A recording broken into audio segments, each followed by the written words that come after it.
Hello everyone, and here again with another Better Balance game update. It's only a small one this time, but there's actually quite a few significant changes in there. As always, make sure to like and subscribe to my YouTube, come and say hello on Twitch, all that business, and let's jump straight into it.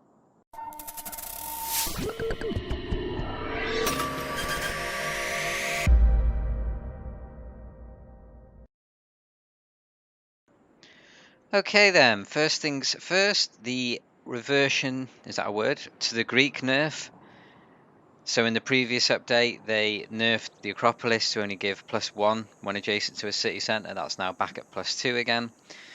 The aim of this original nerf was to slow down the snowball potential of Greece in general, both Pericles and Gorgo. If you've got a cheap district, you can just build it super early.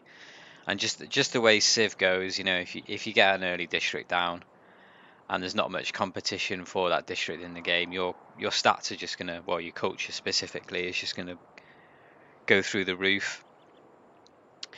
Unfortunately, I think the only way to address the culture snowball of Greece is to increase the cost of the Acropolis and maybe buff the buildings inside the theatre square itself, maybe give it more great people points or something, get away from the culture a bit.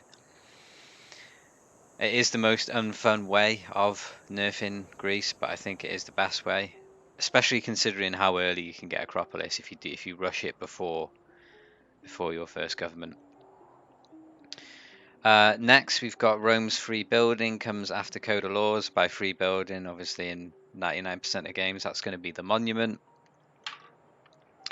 Now, if we look in game, Code of Laws is the first civic that you get, so you're going to get the free monument when you've researched that. Now, that's only going to affect your first city, and that sounds like a minor change, but it is actually super big because you're not going to have that extra 2 culture in on the moment you settle your capital city.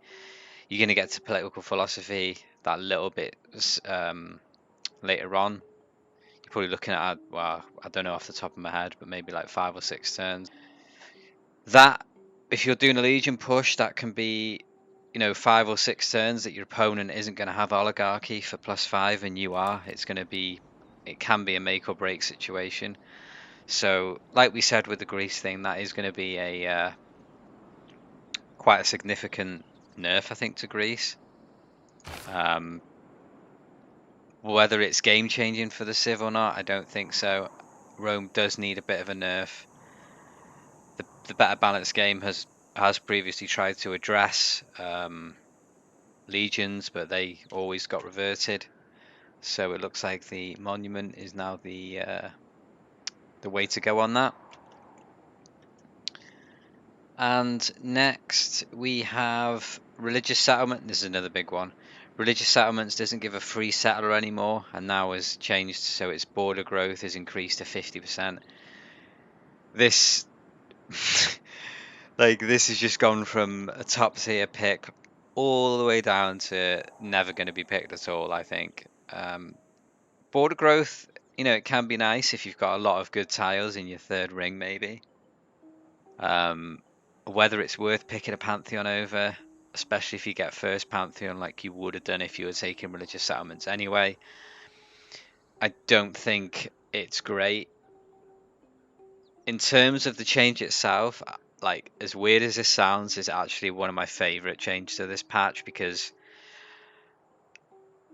when you're playing like a sort of Civ where you'd go Dance of the Aurora, Desert Folklore, Sacred Path, God of the Sea, just such a nice pick for the Civ, and you've got religious settlements. It just feels like you have to take it, kind of thing. And I feel the same way about Liang. I'm surprised we haven't seen any Liang nerfs in the patch. But yeah, I do, even though this change does sort of kill off the Pantheon completely, I do think it was needed. Mali has probably gone surging down the tier list ranks though with this nerf. Another Pantheon nerf here. We've got fertility rights. Sheep has been replaced with maize. I think that's a typo in the Better Balance game update there. I don't think there was any changes to rice. I think it's just sheep has been replaced with maize, so you only get one food on maize now instead of sheep. This is a nice change. It makes sense. Sheep is always the better fertility rights tile. The free builder stays there, which is really nice. I think this change was needed. Maize was underwhelming, and sheep was too strong with fertility rights, I think. Next, you've got pilgrimage has been reverted to the base game, so that's 2 faith per city. I believe it was 2 faith per citizens in other civs in the BBG buff.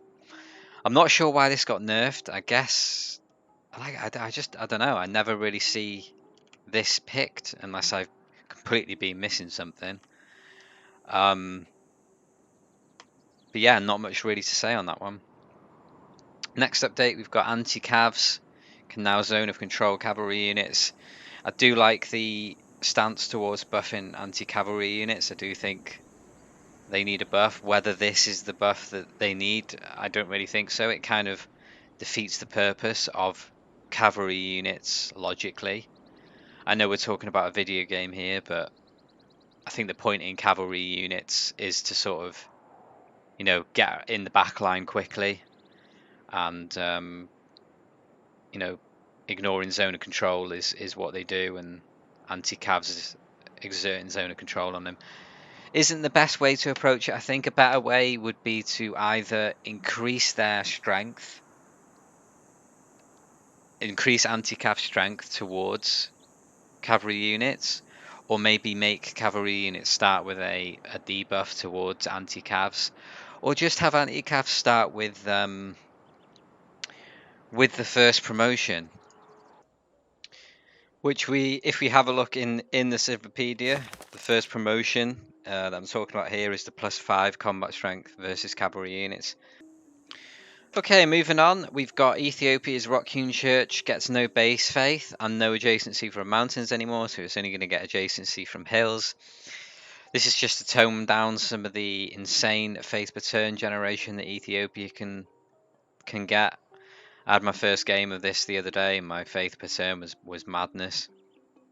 Obviously, the more faith a turn you've got, just goes well with the science and culture bonus that Ethiopia gets. So yeah, I think that's a good change. Hopefully we'll see a bit more balanced games from Ethiopia now.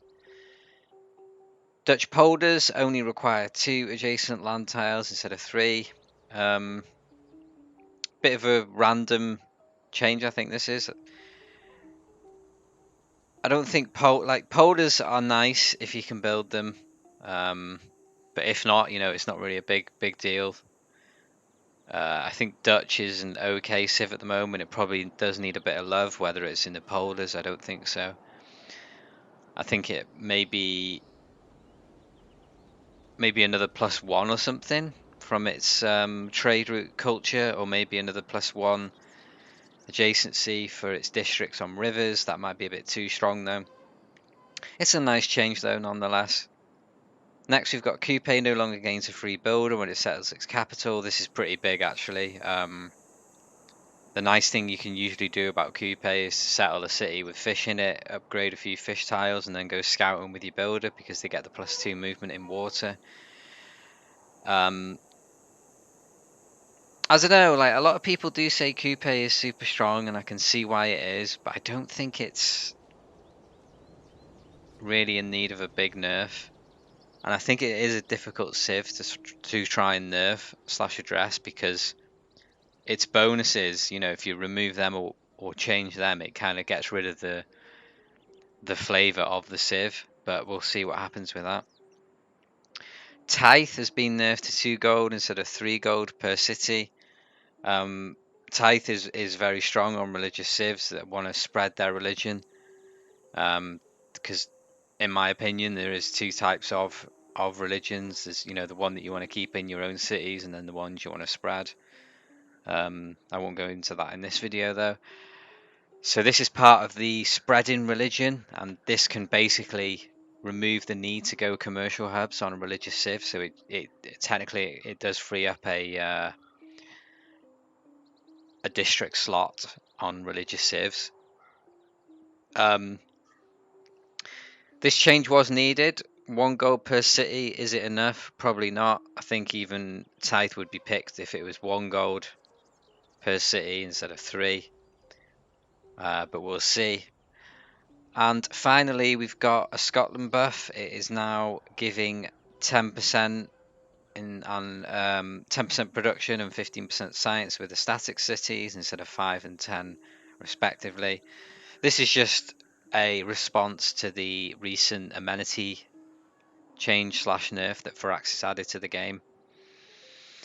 I think with this change, Scotland is either going to be absolutely irrelevant to the game or an absolutely bonkers civ. I can see this getting way out of control if you've got the amenities to work with. If you haven't, you're probably just as irrelevant as you would be without this buff. But yeah, that's the end of the changes, guys. I did keep the Civ music playing there in the background. I don't know if you heard it. I don't know if it was too loud, whether it was too quiet, whether I should even have music on at all in these videos. So do let me know in the comments. This is the perfect time to make / finish my Civ tier list. I'll talk about more in that in my in the start of the video that I'll be publishing pretty soon. So yeah, cheers for watching, guys, and I shall see you in the next one.